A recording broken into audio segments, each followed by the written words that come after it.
অন্ন ভাণ্ডারে আমার সকল বন্ধুদের অনেক অনেক ভালোবাসা। আমি অন্ন। তোমরা সবাই কেমন আছো? আমি ভালো আছি। আর আজকে দেখো সকাল সকালেই পিঠে বানিয়ে ফেললাম। শীত এখনও অনেক দূরে, পিঠে কিন্তু আমাদের বাড়িতে হয়ে গেছে। তো সম্পূর্ণ পিঠের রেসিপিটা তোমরা দেখো, তোমাদের ভালো লাগবে। আর অন্ন ভাণ্ডারের সমস্ত ভিডিওর লিংক ডেসক্রিপশন বক্সে দেওয়া আছে, তোমরা চাইলে দেখে আসতে পারো। কেমন?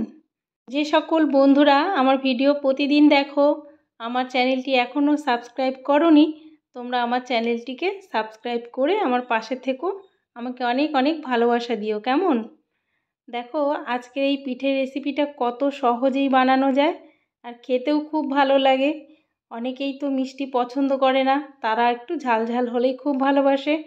তো আজকে এই রেসিপিটা করতে বেশি কিছু না, খুব অল্প তেলে আজকে রান্না করব।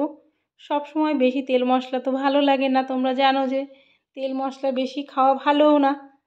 তো দেখো এখানে আমি 5 চামচ মতো, 4 কি 5 চামচ তেল হবে নিয়েছি। নিয়ে একটা পেঁয়াজ হালকা করে একটু ভেজে নিয়েছি। ভেজে গ্রেট করা আদা, রসুন, লঙ্কা, ভাজা মশলা, হলুদ, স্বাদ মতো লবণ দিয়ে একটু নাড়াচাড়া করে কষিয়ে নিয়ে তারপরে একটা টমেটো দিয়ে দিলাম।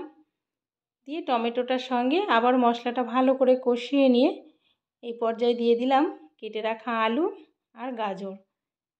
আবারও একসঙ্গে গাজর আলুর সঙ্গে মশলাটাকে ভালো করে কষিয়ে নেব। কষিয়ে নিয়ে এরপরে দিয়ে দিলাম মাংসের টুকরোগুলো। মাংস টুকরোগুলো দিয়ে আবারও ভালো করে কষিয়ে নেব।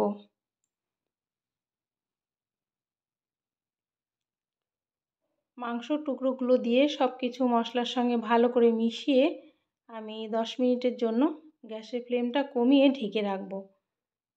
এই ঢেকে রাখলে জানো তো মাংসগুলো ভালো সেদ্ধ হয়ে যাবে, আলাদা করে আমাকে জল দিতে হবে না, আলুগুলোও সেদ্ধ হয়ে যাবে।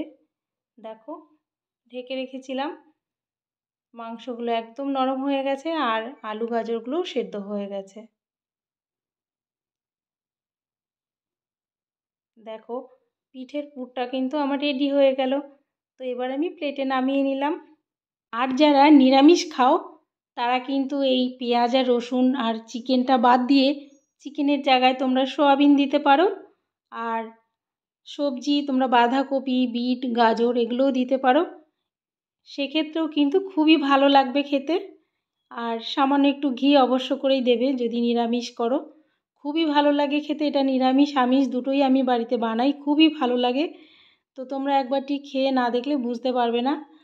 তো দেখো এখানে আমি 2 বাটি, এই যে কাচের ছোট বাটি, ওই বাটির 2 বাটি জল দিয়ে সামান্য একটু লবণ দিয়ে জলটা ফুটে উঠে যাওয়ার পরে দেখো এখানে আমি 4 চামচ, 2 চামচ আটা, 2 চামচ ময়দা দিয়েছি। তোমরা চাইলে শুধু আটা দিয়েও করতে পারো। তো আমি 2 চামচ আটা, 2 চামচ ময়দা দিয়েছি। দিয়ে সামান্য একটু চিনিও দিয়েছি। সামান্য একটু চিনি দিলে খেতে একটু বেশি ভালো লাগবে। তো এবার এইভাবে একটা ডো তৈরি করে নেব। এইভাবে দলা করে নিয়ে তারপরে একটু সময় ঢেকে রাখবে, তাহলে ডোটা ভালো সেদ্ধও হবে আর খেতেও ভালো লাগবে, পিঠেগুলো কিন্তু ফাটবে না।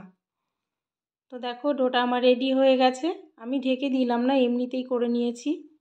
এরপরে সামান্য একটু ময়দা দিয়ে হাত দিয়ে ভালো করে মেখে নেব। খুব সহজ বানাতেও, খেতেও খুব ভালো। ডোটা দেখো কত সুন্দর বানিয়েছি, একদম শক্ত হয়নি, নরমও হয়নি। তো এই ডো থেকেই এবার লেচি কেটে নেব। তোমরা যেরকমভাবে পিঠের সাইজগুলো বানাবে ঠিক সেইভাবে লেচিগুলো কাটবে। আমি একটু বড় বড় করে বানাবো, ওই জন্য একটু বড় বড় করে লেচি কাটবো। এই পিঠেটা সুজি দিয়েও বানানো যায়, চালের গুঁড়ো দিয়ে বানানো যায়। তো আমি আটা ময়দা মিশিয়েই বানিয়েছি।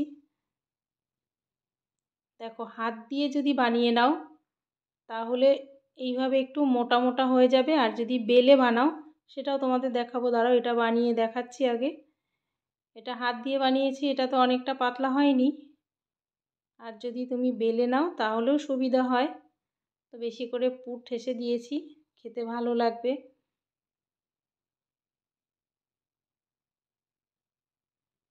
দেখো কেমন একটা সুন্দর ডিজাইন করে দেবো, একদম পিঠের মতো, কুলি পিঠের মতো।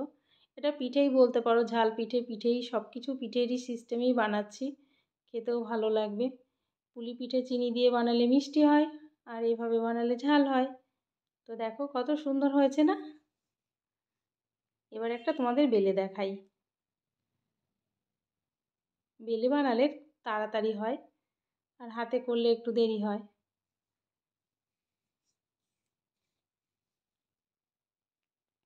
দেখো একদম পাতলা হয়েছে, কত সুন্দর না? এরপরে পুর দিয়ে তোমরা যেমন খুশি তেমন ডিজাইন করে বানাতে পারো, গোল বলের মতো করেও বানাতে পারো। আমি একটু এরকম ভালো লাগবে দেখতে, ওই জন্য এভাবেই বানিয়ে নিলাম।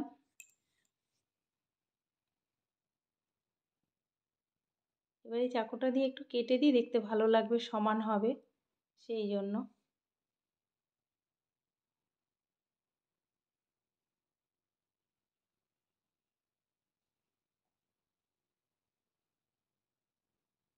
দেখো হাত দিয়ে কি সুন্দর একটা ডিজাইন হয়ে গেল।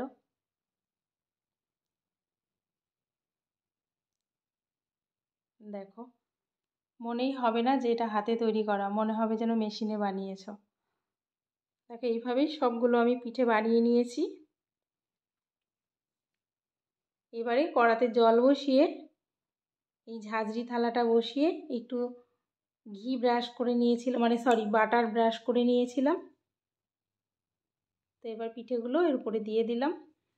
এই বাটার বা তোমরা ঘিও ব্যবহার করতে পারো, বাটার তেল যা খুশি। এই যে প্লেটে লেগে যাবে না, এই থালাতে লেগে যাবে না সেই জন্য। তো এবার একটু ঢেকে 10 মিনিট মতো ভাপিয়ে নিলাম। এত নরম, এত সফট, আর খেতেও নিশ্চয়ই ভালো হবে।